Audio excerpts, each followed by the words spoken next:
any residents that missed tonight, the formal, meet the candidate that we sponsor is gonna be on the 23rd, the library at 6 p.m. And I will be here for that.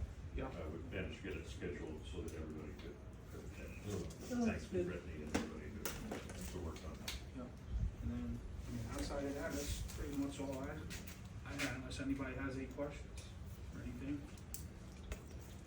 All right, Mary? Thank you, Yeah. and thank you, Bert. Yeah, for go explaining ahead, that. Dave. Okay. Tell us Take it your away. life story, love. Oh, I forgot. In 3 minutes or Okay, less. yeah, 3 so minutes. a 45-minute lecture is gonna get condensed into 2 minutes and 12 seconds.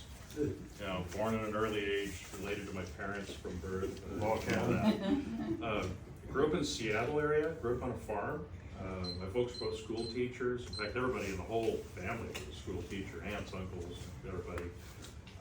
Went to my first year of college in Seattle area, and I was a music major. Played violin and piano. And by the end of that year, I decided I didn't want to tune 600 little violins a day at a grade school, and went into aviation.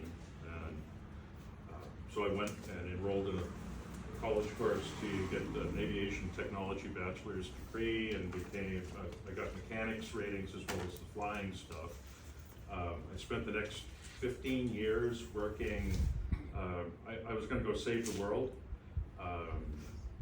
And so I hired on with a company, 501c3, that did aviation operations for aid and humanitarian relief agencies operating in Africa and Eastern Europe.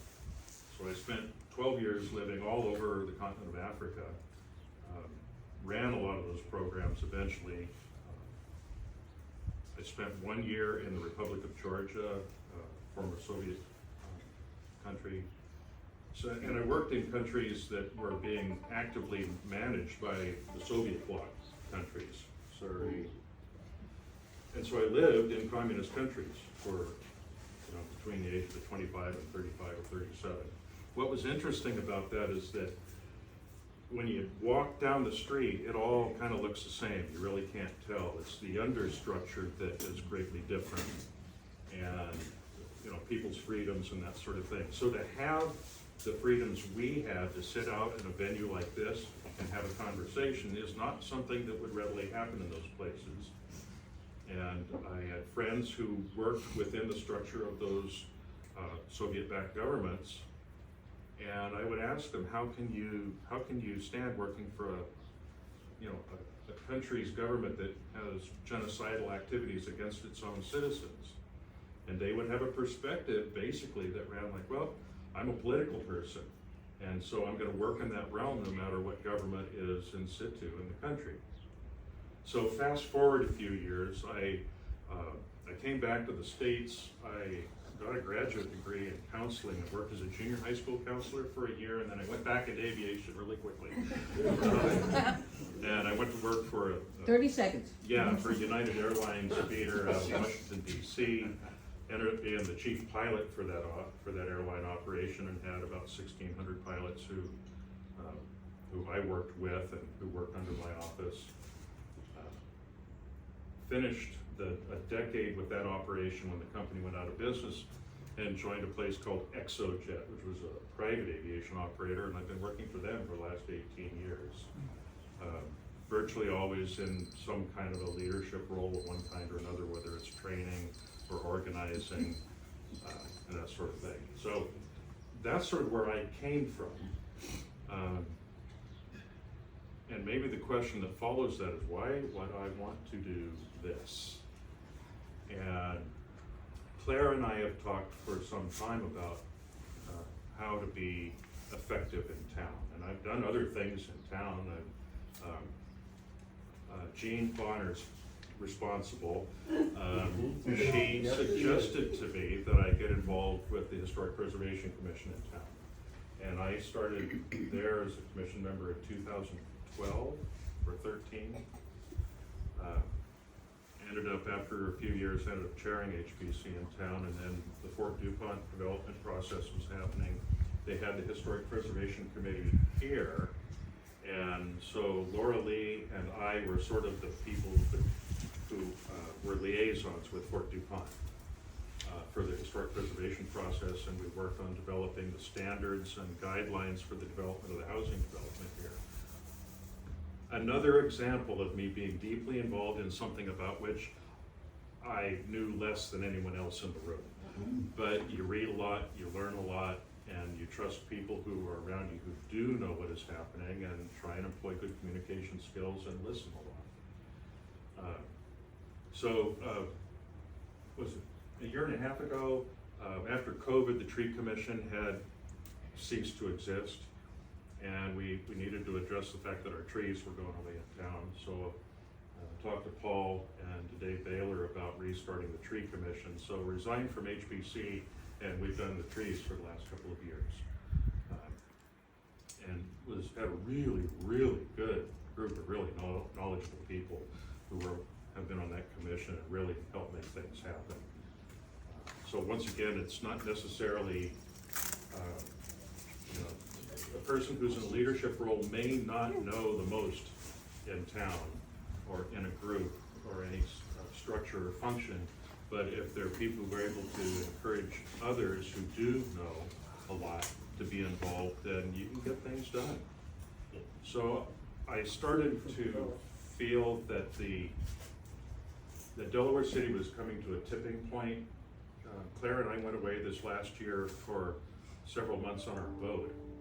We actually came back earlier than we had planned on, and it was very fortuitous that we did, because we came back to a town where many of the people in the city council had decided that their tenure in that role was ready to be finished, and we needed more people in leadership roles in town, city manager, city finance administrator, all these roles which are pivotal to keeping the town running, all needed new people sitting in those chairs. And Paul was handling a huge amount of the load himself with a skeleton crew in place. Brittany, of course, stunningly capable and able to help keep things running. Corinne came in and was helping with communications.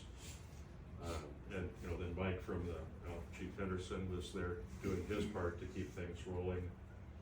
So we've gone through this whole process, and I thought about doing this another year or two down the pipe, sort of like what you were saying, or, maybe it's not quite time yet. And all of a sudden I realized that the time to get involved, if I wanted to really try and do something and put the hours in that are necessary, that it was kind of like, do it now. Now is when the need exists. So that's kind of my story in a nutshell.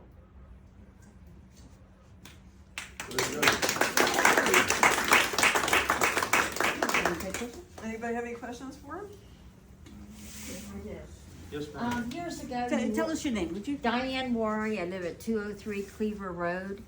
And several years ago, I was going to the Planning Commission as a resident, and you were doing the presentation of the land and everything, where stuff was. Is that part of your, I thought you came from the University of Delaware No. at that time, but you did, didn't you do? Representing what was happening here at Fort DuPont, or? No, all the entire Delaware City. I This think is that when might have been a Farrell- lookalike. Huh? Yeah, I don't think that was You me. didn't do it, your voice was the same? That was probably planning, working on the comprehensive plan we have to do for the state. Yeah, And you weren't Oh. on, were you on planning? No, I was not I on think so. planning. Yeah. I I did thought do you a had a presentation voice. for a We do a garage. comprehensive plan for the state every 10 years and And, update it yeah. every 5. yeah, okay, I thought he did. Yeah. So I was wondering, with your job, Yeah, thank you for absolutely. answering that. Just a couple questions. How long have you lived in the city? I put my boat in the marina here in 2007, end of 7, beginning of 2007, 8. I was living in West Virginia. My company had put in a maintenance facility out at the airport, at Newcastle Airport, and I was assigned there, and I drove back and forth, and I lived on the boat when I was at work, which was kind of heaven. And about 3 years later, I bought the house next to the bank. And you know, Alan Kay's old house, for everybody who knew Alan Kay. It had sat empty for 3 years, and it was a bank repo, and bought the house and started working on the house. Okay. And that kind of is part of what led me into HPC. Was it was the second mid-1800s house I'd worked on in my life. Oh, So, nice. yeah. So you have a little tenure. Yeah, so I've been here, 17 years, 14 if you count the house. Now, do you typically attend any of the meetings, the mayor meetings? Yeah, we pretty much hit, during this last year, I think we've hit every mayor and council meeting, except for the 4 months or 4.5 months when we were gone on the boat. But otherwise, yeah, we tend to go to those. I've been to the city finance meetings and some of the planning commission. It's really educational, and sometimes it's the best entertainment in town. I mean, I say that tongue in cheek, and I do not mean to make light of it. They're important processes, but yeah. Thank you. Just a comment, I was reading your proposals or what you want to achieve, and they go along with mine, so I'm very happy about that. That thing on the board was an offshoot of conversations we were having in the tree commission. Because technically, we only just are dealing with the trees, but the trees are planted in our public space. The public spaces in town often overlie the utilities. We know we've had problems with the utilities, with the water pressure increase, things like that. And the concept that we were coming up with was, let's not spend $20,000 and plant a bunch of trees, and then when they're 3 years old, they're all gonna get dug up and destroyed because we need to get under the ground and deal with the infrastructure. To at least have a conversation about what might happen in the next few years, and then to maybe do some effective planning to save the money we spend on this. And there's another piece, if you do like infrastructure funded development for your town that is based on either federal or state funds, nobody says, we'll give you money to plant a tree. There are some funds available for that, but they're not widespread. They will give you money to do large, very, very expensive projects at times. And as a part of the cleanup and the finalization of the project, you're gonna put some landscaping in, they'll pay for that. But not if it's your only focus. And that's why we were looking at some of those options for how we would fund not just the beautification of town and the condition of the sidewalks and issues like that, but like what's our overall plan? And we do have a comprehensive plan for town. That's a very broad document. Many towns develop what they call a master plan, I think is the term, and it's much more finite and more focused directly on the current issues that exist for a town, how to mitigate them, how to move forward into the future, how to fund them is always a big challenge.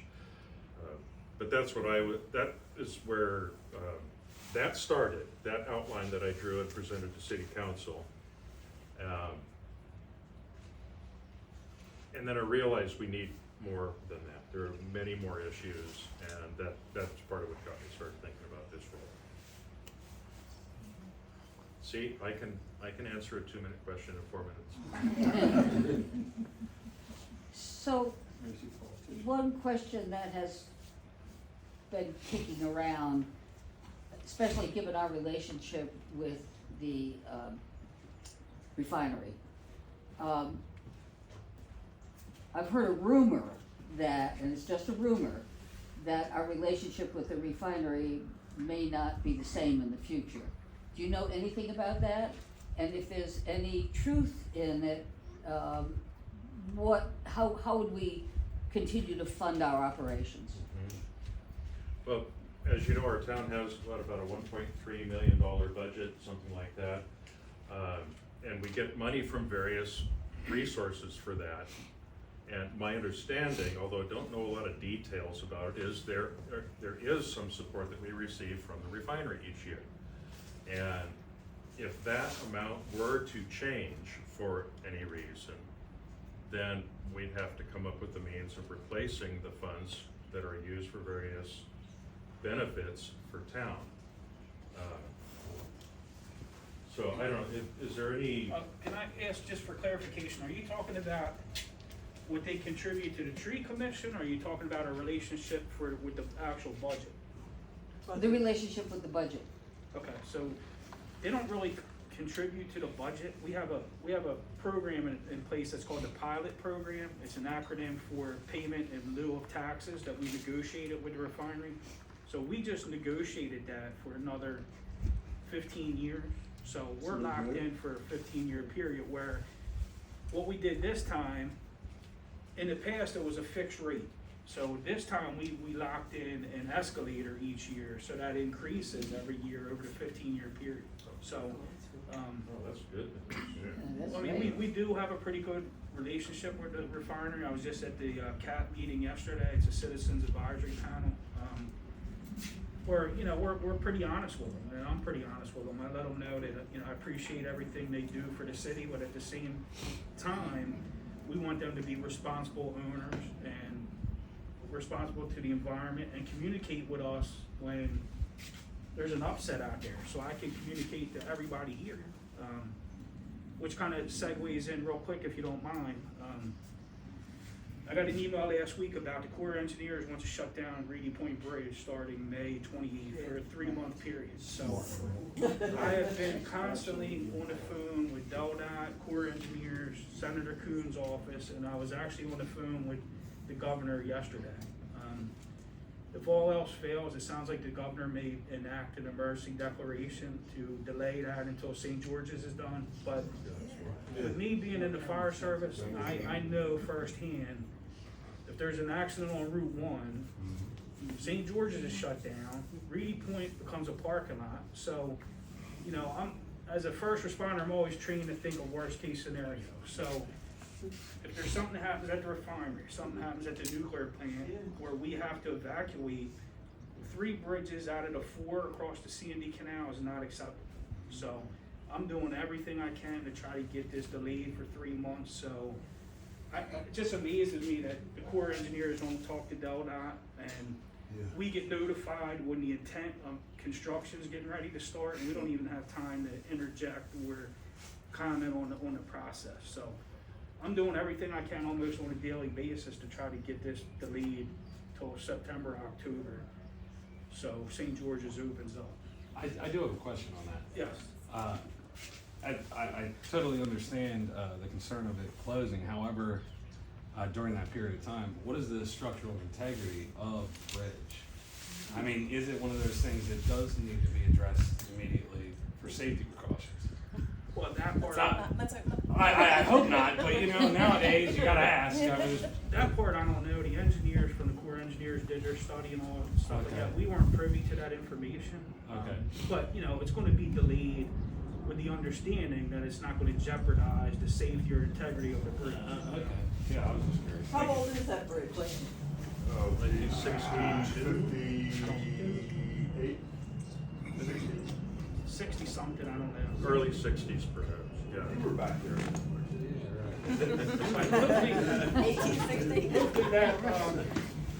Hopefully that answered your question about the pilot program and stuff Yes, like that. And I didn't yes. mean to get off track. No, that's great, No, that's great. And actually, as a follow-up to that, and I'm so glad you're here, Mayor Paul. Yep. So, tell us a little more about your relationship with the council. For example, in a situation like this, the one that you just described, Uh-huh. how do the council members participate with you in overseeing our well-being here?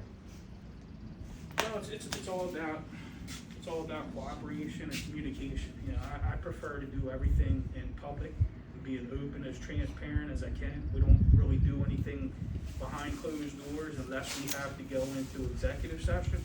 And that's normally to talk about a personnel issue or something like that. But I've been very fortunate for my 6 years, and I've had a pretty good relationship with all the council members that have been on there. But it's all about cooperation, respecting each other's position, and finding common ground. You know, everybody on council is not going to get their way all the time. I'm not always going to get my way. And I encourage people to bring up things that may differ from my opinion, so we look at all the different aspects of things. And I think that's key when you hold public office, is to listen to everybody, take into all the considerations and make the best interest of the town. If you do that, you'll be fine. Because your heart has to be into this, because it's essentially an unpaid position. Not essentially. The mayor makes the big bucks. I think I make $120 a year. I thought it was 126. Whatever. But I didn't do it for that. Council makes like $75, but your heart You has to do. be into it, and you want to have to be able to work with the community, because at times you do take a lot of heat up there for things, but you have to be committed for sure. One of the things you told me in this last month that really meant a lot to me was that outreach, like, how everybody has an opinion, just, ask them. But the problem with a town, even a small town like ours, is actually getting a broad cross-section of people to communicate. And Paul's been here forever, and so people just call him, they know him. Not everyone knows very much about many of the council members, and we haven't really had a system, at least that I'm aware of, that reaches out to the community. You kind of expect the community to come tap you on the shoulder if they're upset about or concerned about something.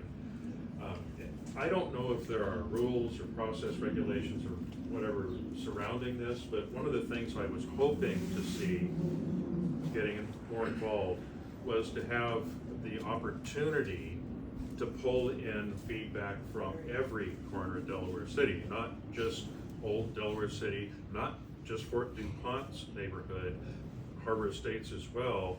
And there's this thing that contributes to an us and them mentality when you say Fort DuPont as opposed to Delaware City or Harbor Estates. It's all Delaware City. And many of the people whom I've met here said part of the reason they wanted to move to Fort DuPont was because they like the small town ethos and the atmosphere of Delaware City. So I'm hopeful that we can continue to promote that, but also to get more people involved, so that we don't have elections where only one or two people run, where you have a cross-section of people with skill sets and interest and time to devote. And part of the challenge is a lot of the bigger municipalities, they have council districts set up where, Delaware City is pretty much all at large, so everybody controls or represents the whole city. Like Wilmington, Delaware, I believe even Middletown, they have council districts, but I'm not suggesting we do that. It's hard enough to try to get people to run as it is, but, at large, you could be dealing with an issue in Harbor Estates, over here, downtown, so you're spread all over the place, so, if you're not from here and know a lot of people, that can be a challenge, but, just getting out there and having meetings like this and stuff like that certainly helps, but. Well, that was my question. As it is now, when you go to a council meeting and you ask people how they wanna vote, they're basically voting their own opinion.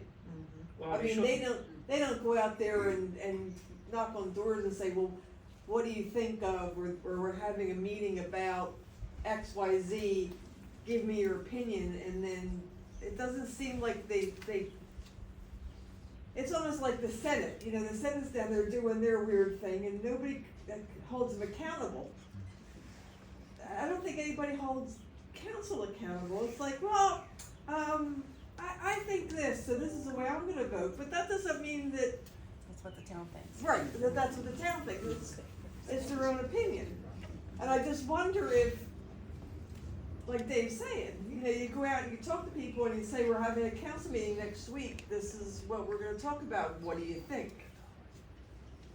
You gotta go to the council meetings. Well, Yeah, but that doesn't change people's opinion. But if you get all the info about the subject, Yeah. But I'm not on council, so my opinion doesn't count. I think one challenge actually is how information gets out to the community. Right. And, we have a newsletter for the town. We do have some we have Facebook pages, which are actually pretty effective. I sort of questioned that early on, whether Facebook was an appropriate venue. Now I realize, well, that's the only thing some people look at. So, you know how if you're trying to communicate something, anything, to a larger group, you have to tell them what you're gonna tell them the thing, tell them what you told them, and then give them a test. The 4 basic building blocks of education. But you also have to then find 5 different ways to communicate, because one means gets to one person, another means gets to another. So, yeah, I think we need to keep doing that in Well, town. it's not only that, it's, when I was on council, there's times where I had to vote against things that I personally believed in, because people were telling me that's what they wanted, and that was my job to vote the way the city wanted. But we had this conversation yesterday at the CAP meeting about how to reach people, and believe it or not, with all this technology that's available today, it's still not easy to communicate to people, because, some of the older population, they're not on technology. Then you got a population segment that wants the newsletters and, all that stuff. But here's a perfect example, we're a city of around 1,800 people, right? So even when we have elections, the election totals have only been 400. We've never really had 500 or 600 people vote in an election. That's because people are just disinterested. We do everything we can between the newsletter, social media, to try to get the word out there, but you never really hear from people until something happens that they don't agree with. That's a great way to get people to come out of the way. You're after code, we had I have a 27. question now. I think that you really hit on something key, and I was wondering if naming different council members as liaisons to different places, you've got a liaison to Fort DuPont, you've got a liaison to Harper State, you've got a liaison to downtown. Would that help? Because then they would actually have to get out there in that area. I mean, instead of saying, well, we're gonna divvy up everything in districts, make it flexible, like the districts can change with the needs, but. We could do that informally, Yeah, I mean, just let somebody serve as liaison so that, and then make that public, put it in the newsletter, say, the liaison for DuPont is gonna be council member, whoever, Yeah. that kind of Yeah, we thing. could do something like that informally. Yeah, Absolutely. why not? There's a question over here. Well, just show of hands, how many people use, not newsletter, the Facebook, email? How many people use email? I use Okay. email, but So, if each council person has an email address, they can be sent something. We send it out in the newsletter that the council person has an email address, and we announce in advance what the topics are gonna be that are coming up for first reading. And anybody wants to make an input on that could email a council person, I love it. okay? It doesn't cost us anything, I think, to set up an email for a person. We do a version of that with the tree commission. For last year and this year, we had a sign-up sheet down when we invaded the post office. And I think we have, 80 or 90 names on that list. We don't use it frequently because if you use it too frequently, people kind of get, But get too without much. actually creating districts, you could designate a council person to handle a section of Yeah, town. you sure could. Well, we essentially did that last time, like Linda Price had Harbor States, and it all depends who gets elected and what area they live in, but we can certainly discuss that. But I don't want to monopolize all Dave's time, so. You've taken over the meeting, and that's fine. You can let him talk and you can chair the meeting, Go ahead. that's great. So, I personally, like the way that Paul runs with him, and I think he's open, there aren't any secrets, and, I also think that, he does listen to what everyone says. That has not been the case in previous years, and that has turned me off. I didn't go to the meetings for that reason, and because I didn't feel like everyone was being heard correctly. So, Paul needs all of his council people to be on the same page with him, which is, just like he said earlier, it's not always gonna be of his belief, but he's gonna go with what the people think. And that's what I'd like to see from all the council members, not, voting up there because of I lived here for 50 years and it's always been this way and we're not gonna change it. That's not always what, the people really want. Some people do, but not everybody does. And I just like that it's an easygoing flow that, you know, and that's how I would like to know if that's of your personality, and would you compliment him in that way? Well, when Paul was sharing that he had done that in the past, he had voted essentially in opposition to his own opinion on the matter. My concept of sort of public service has always been you're supposed to do that. Like, it's not an option to do it or not do it. And it has been my impression that certain council members would do a great deal of study and preparation before a meeting. Others would appear to not have read the materials. Not making any accusations, because you never know what the specifics are of a circumstance, but it has been my impression, and I have had other people say that that was their impression.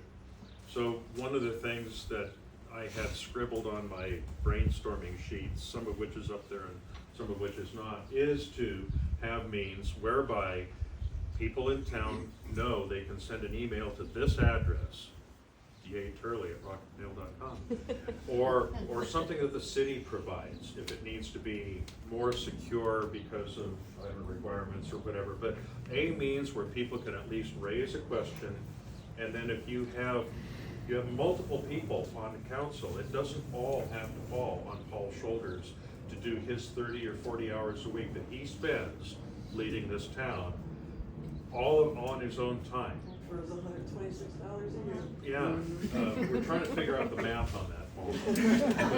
And so you have somebody in leadership who actually really cares about the place, and he may not do the most perfect job of any human being ever born, but he does a pretty darn good job of listening to people, and he genuinely cares about the direction the town's going. He does a great job on social media, I can tell you that. Because I agree with you 100%. I got disillusioned after a few meetings years back too. Very And I thought, informative. what's the use?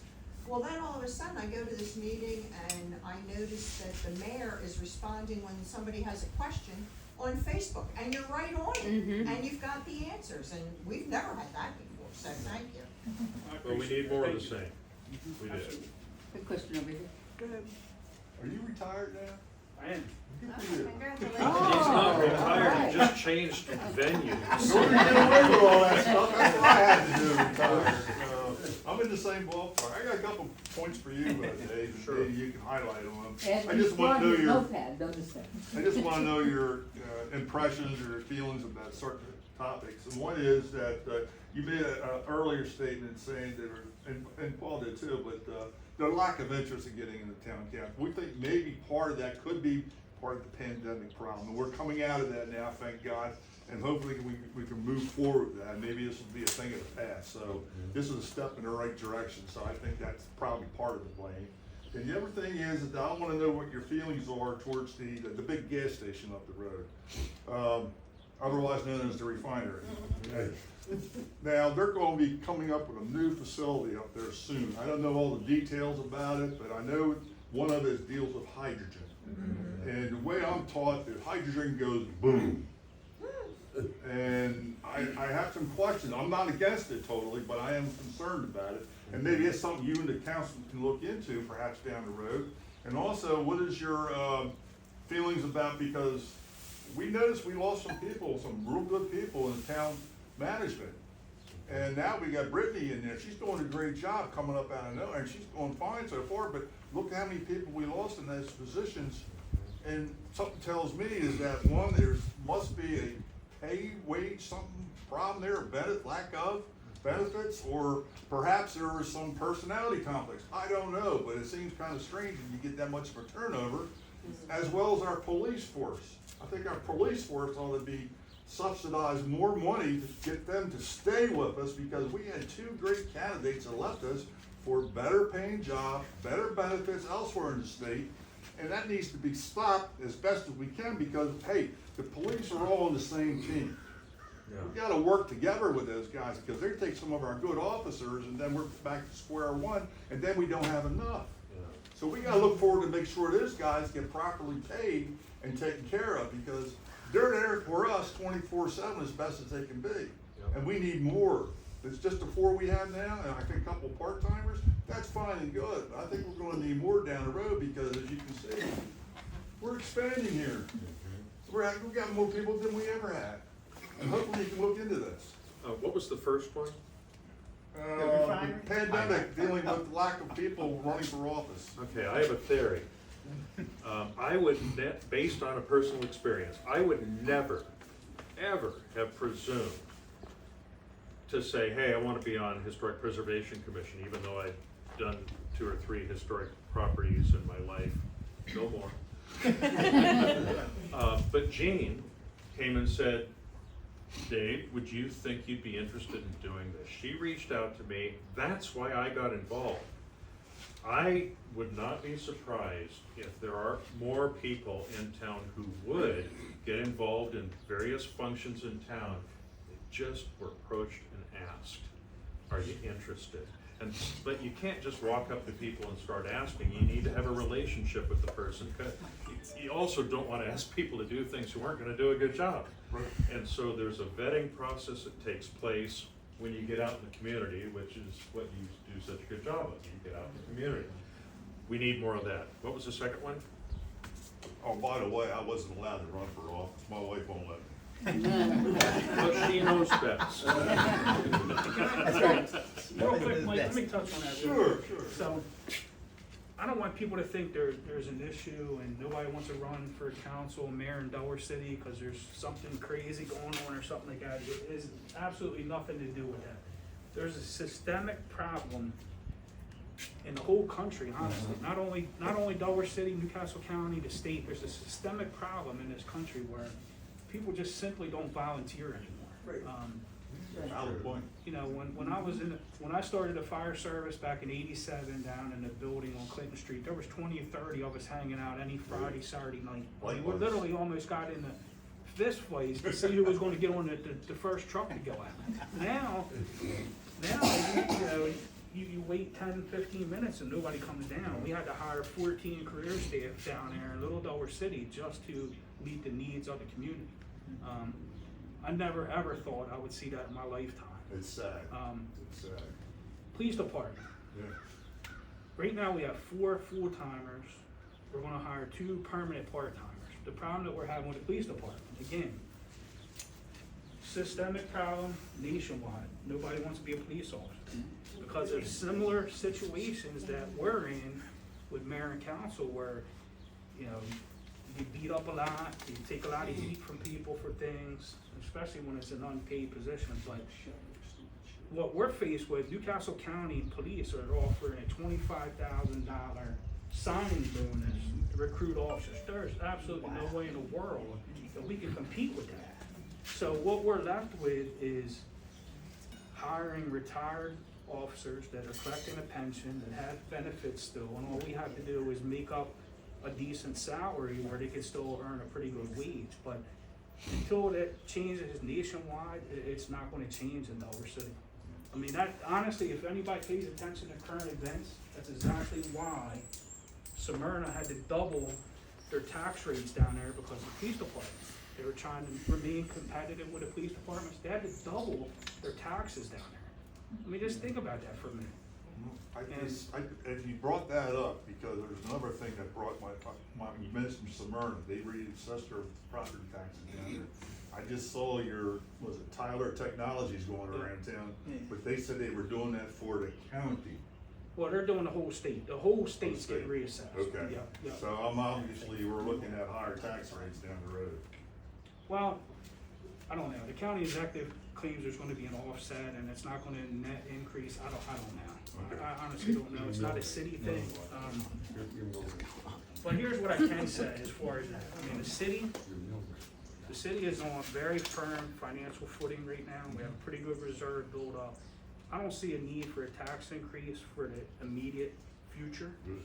As this gets built out over here, if there is any increase on the reassessment, that'll be a bonus. But here's the thing, the way they enacted legislation for this reassessment, they can't reassess more than 10%. Your bill can't go up more than 10% a year. So that's the good news. Will the campground give us any If it ever gets built, it will, but right now it's a big unknown, honestly. Hey, Paul, Yes, just on the impact fees, did you hear about the impact fees legislation? yes, so we're gonna increase the impact. Yeah, so they're gonna fees. increase the impact fees on a sliding scale for developers, which is gonna be a lot more beneficial to the small towns. Oh, yeah. Yeah. Could you Let me- explain that a little further? Yeah, go ahead. Yeah, so when a developer builds a development, there's impact fees that they have to pay state or county, and that's been normally on a flat rate. So with inflation and, the developers in this state have a lot of power. They have a lot of power with county council. So there's going to be a resolution introduced at council for the developers to actually, it'll be a sliding scale, an increase every year on the impact fees that'll keep up with the current situation, financial situation that's going on in the state and the country. So that'll be a positive step. So I highly encourage people to write your county councilman, council person to be in support of that resolution. And you can go on the county website to read more about it. And then let me, real quick, Mike, let me touch on, you talked about the hydrogen at the refinery. Yeah. Let me What's the touch- latest on that? Let me touch on that real quick and what I know. So the refinery applied for what's called the Mach 2 grant. It's a Mid-Atlantic Clean Hydrogen Grant. It was almost like $1 billion to bring clean energy to this region. From what I understand, there's not gonna be any storage at the refinery, so it's basically gonna be used as it's produced, shipped as it's produced. I'm still learning about it. What I know so far, I'm not opposed to it, and I'll tell you why. Most of the complaints we get down here from the refinery are odor complaints. We don't really get a lot of noise complaints, we don't get, there's some traffic complaints, but when they build out this hydrogen hub, they're gonna replace a lot of the petroleum things that they feed their boilers, they feed units with. They're gonna replace that, go from petroleum to hydrogen. So it's gonna reduce a lot of the fugitive emissions out there, the smell complaints, the odor complaints. So I'm not opposed to it at this point because there's not gonna be any storage and there's not gonna be any potential for explosions or anything like that. I'm still learning as I go, but if it's clean energy, gets us off petroleum and relying on the Middle East to supply our energy needs, I'm all for it. Oh, So, And there's a lot of federal funding that's coming in for that, which impacts the area. You got two questions here and there. Okay, well, I grew up in Delaware City. My dad still lives in Delaware City. I live in Newark now, but I'm friends with Dave and just came over to support him. But I retired from the refinery. And as far as the hydrogen is concerned, there's already presently a hydrogen plant on the premises. My particular unit, the crude oil that comes into the refinery is high in sulfur content. And when they process it, there's hydrogen sulfide gas that is a byproduct. And we use hydrogen to when in our process of processing this hydrogen sulfide gas, we make molten sulfur. And in our process, we recycle some of the byproduct of that process because it ends up being SO2, and we add the hydrogen to make it sulfur again. Make it H2S again. So, like I said, there's already a hydrogen plant there, and like you said, we don't necessarily store it.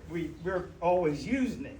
Even in other processes at the refinery, they use hydrogen, but my particular unit uses hydrogen. It's very crucial, and it's my unit, the sulfur plant, is a environmental unit. It's an environmental unit because the state won't let you just release hydrogen sulfide gas to the atmosphere, and it's a poisonous gas.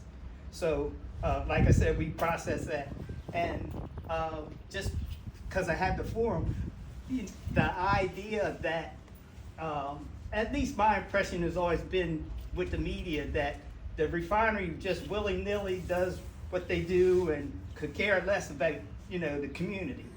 And I never believed that that was the case, and I never felt that way. Like I said, I worked on an environmental unit, and even when we had the problems that impact the community, it's like, I always make the reference, would you like your car or your clock or anything else to run properly all the time? Ideally, we would. But when we have these problems, they don't, I don't think the community thinks necessarily that it's a negative for the refinery. I mean, ideally, it would run like a clock and you'd never have a problem, you know, but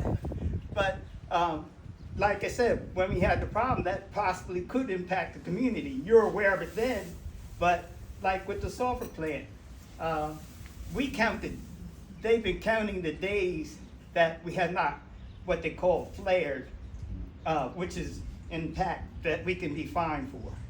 And before I retired, it was, I think it's been 2 or 3 years or something.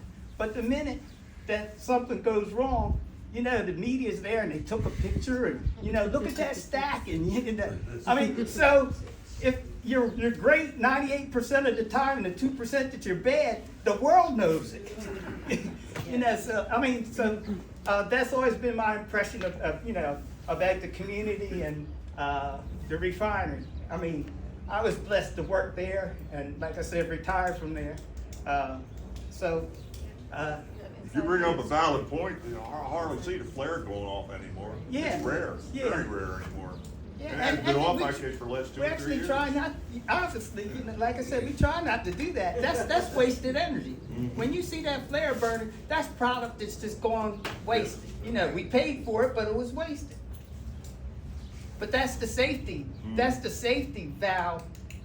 Ultimately, when a unit has a problem, they direct it to that flare system and they burn it off, whatever it is. But that's a loss for the refinery. But like I said, the public doesn't necessarily know that or understand that, you know. So, That's why we need forums like this to learn things. Yeah. Exactly. You had a question, I believe. Yeah, what's the time frame for this hydrogen thing to be in production? It's years down the road. Years down, yeah, It's okay, years down the road. They still gotta get the, We'll be dead. they gotta get the infrastructure in place. First they have to be awarded this grant, then they have to get the infrastructure in place. And even when that's in place, they have to develop a larger market for hydrogen. You know, like buses, cars, all that stuff. It's not there yet. Hey, Dave, thanks for your willingness to serve. You talked about listening to the constituents and the residents. What are you hearing as the top 2 or 3 issues that the residents are telling you that they're concerned about and would like you as a potential council person to be their voice for? Actually, I had an interesting experience earlier today. I was out trimming a tree over at Harbor Estates for the Tree Commission, and it was one I could do without injuring myself. And it had sat there, and it was bothering somebody's driveway. So I was over there trimming on this tree, and a pickup truck pulls up and says, "Hey, thanks for trimming the tree in front of my daughter's house." And you know, so the homeowner, her dad lives down the street, and his son lives over there, and had a great conversation with this gentleman who's only lived there for 38 years. And I asked him, "What is your impression of town, of how leadership is conducted in town?" And he said, "Well, it's a pretty good place to live, and it's a safe place to live." He said, "But most of the folks around here think that about 6 or 7 or 8 people make all the decisions, and it doesn't matter what anybody else thinks." It goes back to the same thing we've been talking about how we reach out and communicate so that people actually feel like they get a say. And everybody knows that their part of the say is tiny. But that tiny part is an important part for folks, you know, because it's a part of being respected. I agree with that, and I think people like to feel appreciated and like to have their talents respected. And I bet if we, you know, talk with lots and lots and lots of people, you would find, golly, people who know how to do many things, like the time, would help. But we have to approach them. And we're talking about ways to do that. The collective intelligence embodied in Delaware City, all of Delaware City, is amazing. people who are professionals from various walks of life, people who've been tradespeople, who bring very specific, very high-value skills, and everybody's got a position. And if you listen to 6 of them, you'll end up with a less balanced decision than you will if you listen to 300 of them or all of them. It's impractical to get every single person's position on something. There aren't enough hours in the year. But I think it's still important to do like Paul says and reach out to people and get the information. Another thing I hear a lot about has to do with how the town interrelates to Fort DuPont. Things like, you know, the campground area and you know, some things can become very, very contentious. When something is contentious, the avenues for misinformation often are much greater than if it's a more widely regarded topic that people have accepted. So where there's competition or contention, then you end up with a lot of misinformation. So I think having good information dissemination about these things is a forever problem that you can't give into. You have to keep working at it. It happened when they were developing Fort DuPont, didn't it? I mean, we have all those meetings, and a lot of the townspeople didn't wanna see Fort DuPont, developed. And the more input they got, the more friendly they became toward the development, because people just need input. I mean, they need to be told what's happening and what's going on, Well, I or think else there they're gonna was fill it in. There was a problem earlier with the first person that was here, Yes. on the show, so to Yeah. speak. Yep. And that person's gone. Yep. And another person has stepped up, and it's really been, open and honest and being forward, moving positively in the right direction. So Great. I think that is past us. And I want to take this opportunity to thank you and whoever else is running for office. God bless you for doing it, because, we need more folks out there to do that, get involved. Thank you. And especially our mayor. Thank you. Did you get your